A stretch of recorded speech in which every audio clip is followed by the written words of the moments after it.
안녕하세요. 퓨자입니다. 순천에서 낙양읍성으로 가고 있는데요.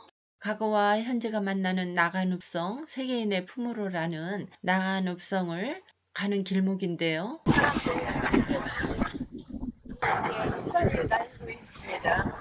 국내에선 최초로 마을 전체가 국가지정문화재 사적지로 지정된 유적지이자 현존하는 3대 읍성으로 가장 보존 상태가 좋은 3대 읍성인데요. 2012년에 유네스코 세계문화유산으로 잠정 목록에 등재되었다고 합니다. 한국 문화를 체험할 수 있는 나간읍성은 실제 주민과 함께 할 수 있어 의미가 더 깊은 곳인데요. 그럼 600년 전으로의 시간여행을 떠나기에 앞서 구독, 좋아요는 사랑입니다. 읍성 외곽 동문 쪽을 둘러보면 돌들이 여러 개가 보였는데요. 이 돌들의 진실은 무엇일까요? 예전 청동기 시대엔 낮은 습지지대에 벼농사를 시작했는데 돌이 크다는 것은 그 돌을 옮기기 위해서는 많은 사람이 동원되어야겠죠. 따라서 그만큼 많은 사람이 살았다는 것이고 그것은 곧 풍요로웠다는 반증이기도 합니다. 돌의 크기는 그 지역을 평가하는 기준이 되는데 부인돌의 크기와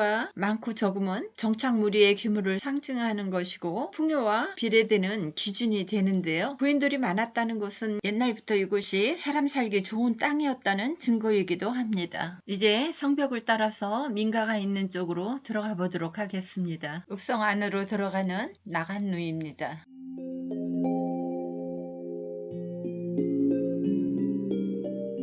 이곳에 들어오니 마치 타임머신을 타고 조선시대로 온 것 같은데요. 고즈넉한 시골 마을을 연상시키는 정겨운 풍경입니다. 금전산 자락에 포근히 안긴 나간 읍성 성곽 안에는 자연과 어우러지는 나지막한 초가집, 부지런한 하루를 살아가는 나간 주민들이 대를 이어 지켜온 온화한 삶의 터전인 주민들의 일상 속으로 들어가 보겠습니다. 수령이 600년이나 되었다는 은행나무인데요. 높이가 30m고요. 둘레가 680cm입니다. 어마어마합니다. 이 은행나무를 유주라고 하는데요. 글자 그대로 젖기둥이라는 뜻으로 모양이 마치 여인의 젖가슴과 닮았다 해서 유주라고 하는데 실제 그 모양이 남자의 혀를 닮은 까닭에 예로부터 아들을 낳고 사는 여인네들의 등살에 들여져 나가는 흔한을 많이 겪었다고 합니다. 목화송이에요. 음식점에 목화씨를 가져와서 이렇게 심어서 목화 이불도 만들고 옷도 짜서 입었던 목화섬인데 요즘은 참 귀하죠. 목화가 있는데요.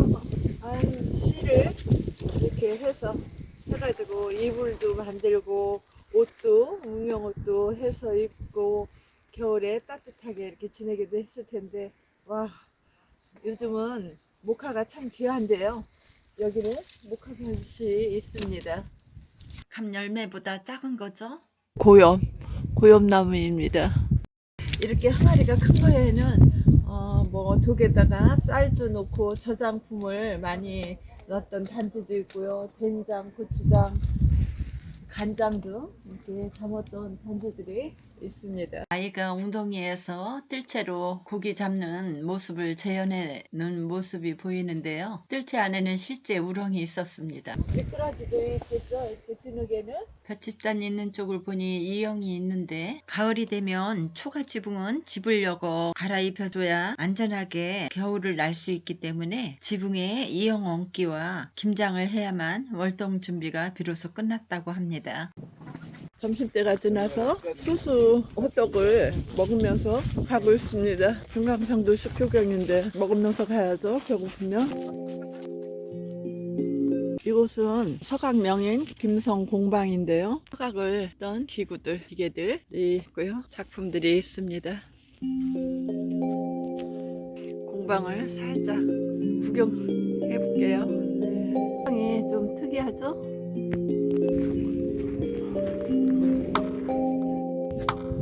1950, 60년대만 해도 웬만한 마을마다 한 곳 정도 있을 만큼이나 쉽게 눈에 띄던 대장간인데요. 새를 녹이고 연료는 대부분 나무였지만 풀무질은 필수였고 심없는 풀무질에 새도 녹고 예환도 녹았다는 대장간인데요. 지금은 급속히 발달을 해서 각종 주물을 생산하는 공장 건립 등에 따라 사라졌는데요. 현재는 흔적조차 찾아볼 수 없을 만큼 우리 곁에서 사라진 곳이죠. 대장간이었습니다.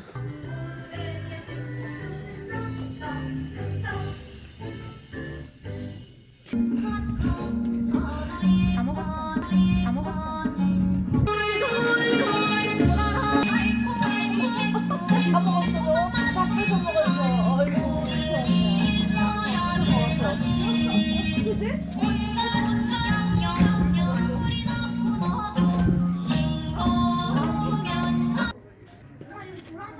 써는 거 하나 샀습니다. 인절미. 뒤에 체험장. 도자기에 굽는 가마가 보입니다.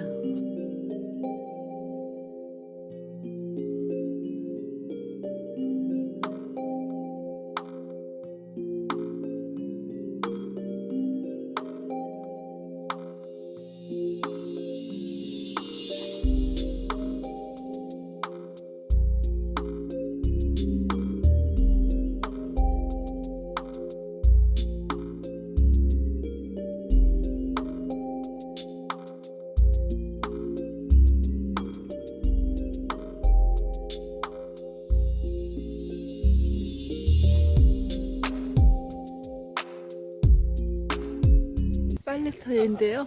와, 농수모들이 기가 막히게 큽니다. 우물이 저기 있고요. 이곳이 빨래터랍니다. 아, 정겨워.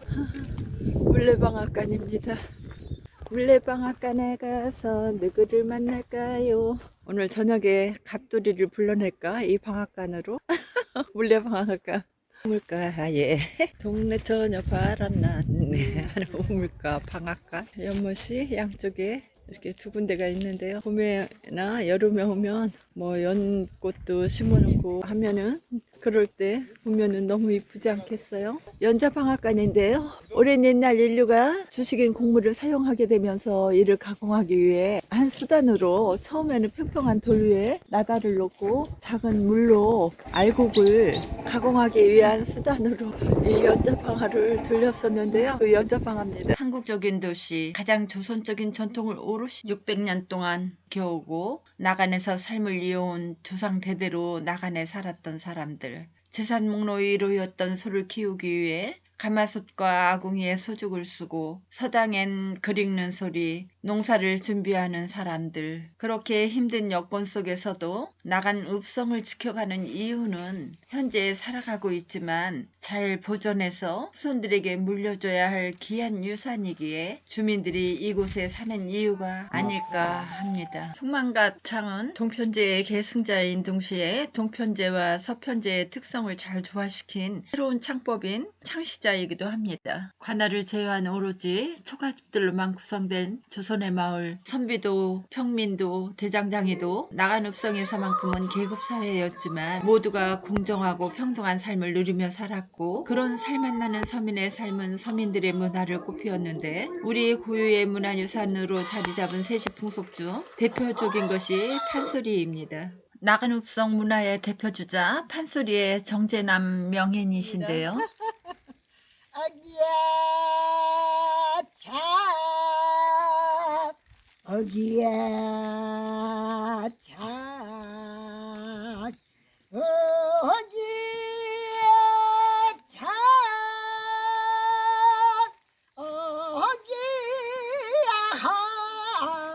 어기야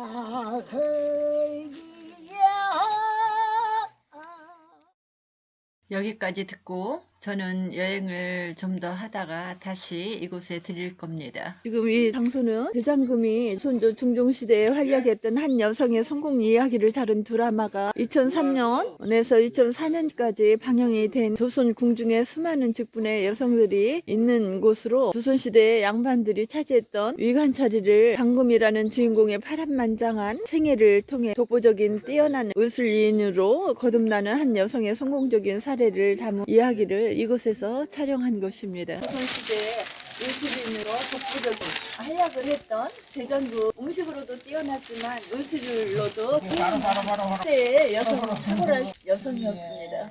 대장금이 이곳에서 촬영이 되었던 곳입니다. 여러분들도 TV에서 이 대장금이라는 드라마를 보셨을 겁니다.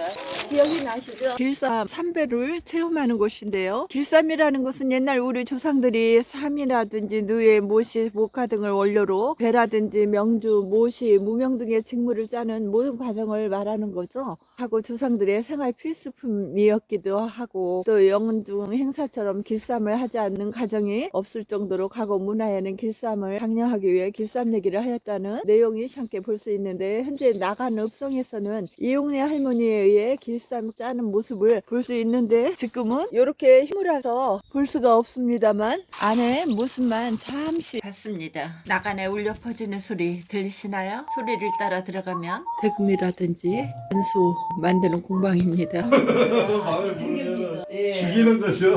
네, 맞아요.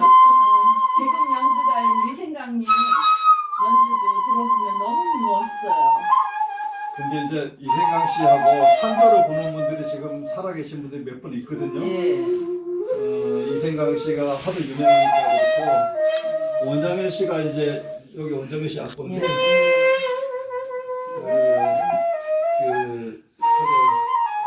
우리 선생님은 덕공을 하신 분이라서 달라요 소리가.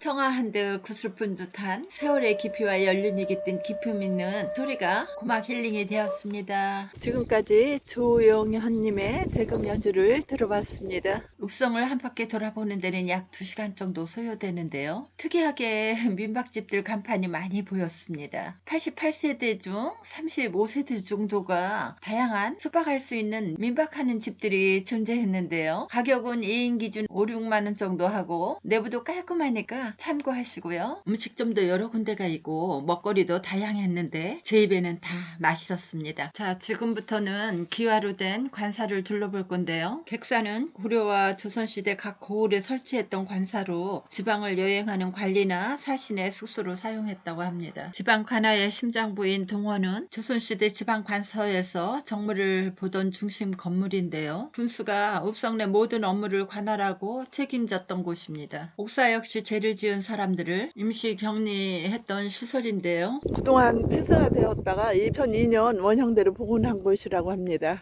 곤장을 맞아서 엉덩이가 완전히 뻘건 다 못해 찢어졌습니다. 무슨 죄를 얼마나 지었을고.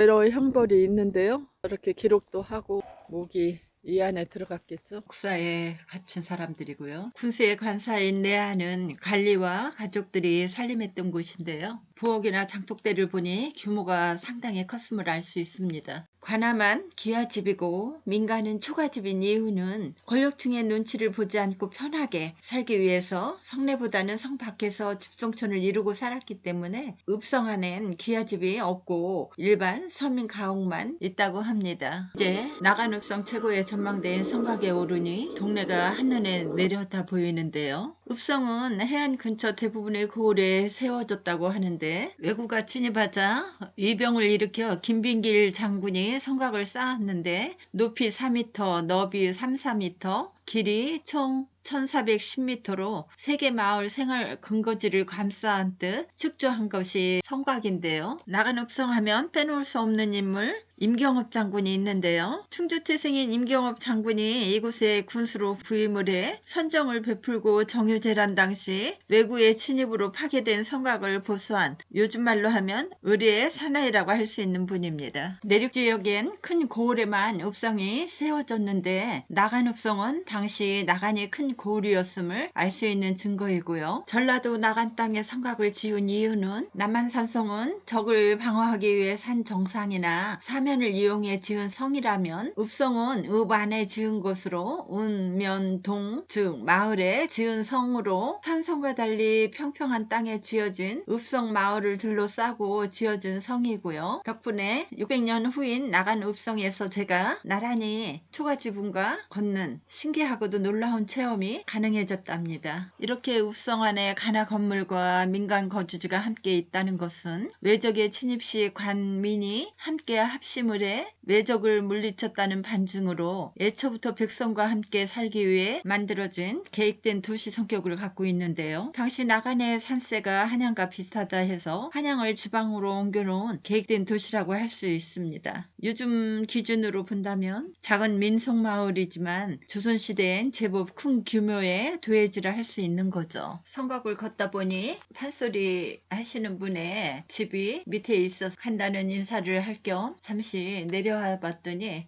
저보고 장구를 치라 그러는데 아니되옵니다. 잠시 시간을 갖고 인사를 나눴습니다. 성곽을 걷다 보니 비파나무에 꽃이 피어 있네요. 적들이 직접 침투하지 못하게 쌓은 성벽이고요. 성곽엔 동문, 서문, 남문이 3개가 있는데 이곳은 남문인 쌍청루입니다. 지금까지 순천에 있는 나간 읍성 시간 여행을 마치고 영상 이것으로 마감선을 긋도록 하겠습니다. 안녕히 계십시오. 다음에 또 만나요.